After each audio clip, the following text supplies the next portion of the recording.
নমস্কাৰ আমি অসমৰ SSC জিডিৰ ST কাট অফ কিমান যাব কিমান পোষ্ট আছে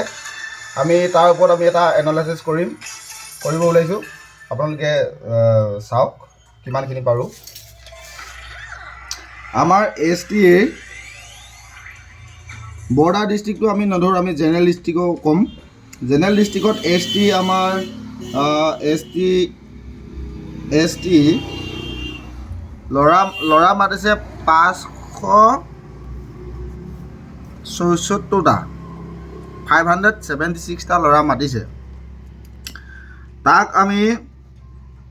কাট অফ মাৰিছে আপোনাৰ 45.2 সামথিং তাত আমি চাবলৈ গ'লে 576ক যদি আমি হৰণ 8 কৰি দিওঁ এটা পোষ্টত 8টাকৈ ল'ৰা মাতিলে 72টা পোষ্ট থাকে 72টা পোষ্ট আৰু আমাৰ নক্সালত থাকিব মাতিছে নক্সালত ST নক্সাল 3744 জন ল'ৰা মাতিছে কাট অফ মাৰিছে 45 তাত আমাৰ ৰ'ব কেলকুলেট কৰিছোঁ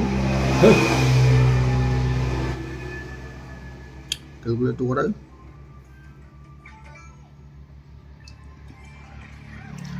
3744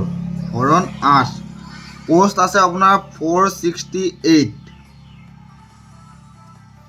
টোটেল আমাৰ নক্সাল আৰু জেনেৰেলৰ মিলি পোষ্ট আছে 72 প্লাছ 468 প্লাছ 72 টোটেল 540 আমাৰ পোষ্ট অল অসমত আছে জেনেৰেল আৰু নক্সালৰ মিলি ST ইয়াৰ আমি এটা এনালাইচিছ কৰিব ওলাইছোঁ যে 45 কাট অফ মাৰিছে 45ৰ পৰা কাট অফ আমি 45ৰ পৰা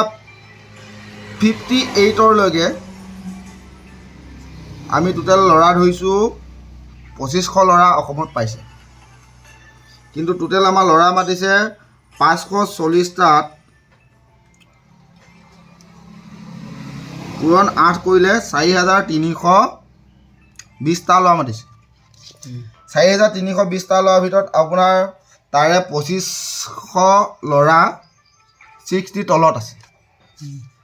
2500 ল'ৰা 60 তলত আছে আৰু মাইনাছ 2500 তাত আমাৰ যুদ্ধ হ'ব 1820টা ল'ৰা আৰু 1820টা এনেই ধৰক জেনেৰেলভাৱে ৰখিব আৰু যদিহে আমি 540টা পোষ্টত যদি আমি 4জন ল'ৰাকৈ যদি বোলে 60 আপত যদি 4জন ল'ৰাকৈও থাকে তেনেহ'লে আপোনাৰ মাতিব 2160টা ল'ৰাৰ ভিতৰত আমাৰ কম্পিটিশ্যনটো হ'ব সেইকাৰণে আমি এতিয়া এটা আমি কাট অফ এনালাইচিছ কৰিছোঁ যে তাৰে মাজত সেই 2160টা ল'ৰাৰ ভিতৰত কিছুমান হাইটৰ ৰিজেক্ট হ'ব মেডিকেল ৰিজেক্ট হ'ব ৰানিং ৰিজেক্ট হ'ব সেই গোটেইখিনি আমি টোটেল আমি কৰিলোঁ 500টা ল'ৰা 500ৰ পৰা 800 ল'ৰা আমি ৰিজেক্ট কৰিছোঁ 1820টা ল'ৰাৰ পৰা আমি যদি 800টা ল'ৰা মাইনাছ কৰি দিওঁ বা 800 মাইনাছ কৰিলে 1000 থাকিব তাৰমানে সেইটোৱে হ'ব 6 পাৰ পোষ্টত ফাইনেল লিষ্টলৈ আমাৰ দুজনকৈ ল'ৰা মাতিব দুজনকৈ ল'ৰা মাতিবলৈ গ'লে আপোনাৰ কাট অফ থাকিব 61ৰ পৰা 66ৰ ভিতৰত আপোনাৰ STৰ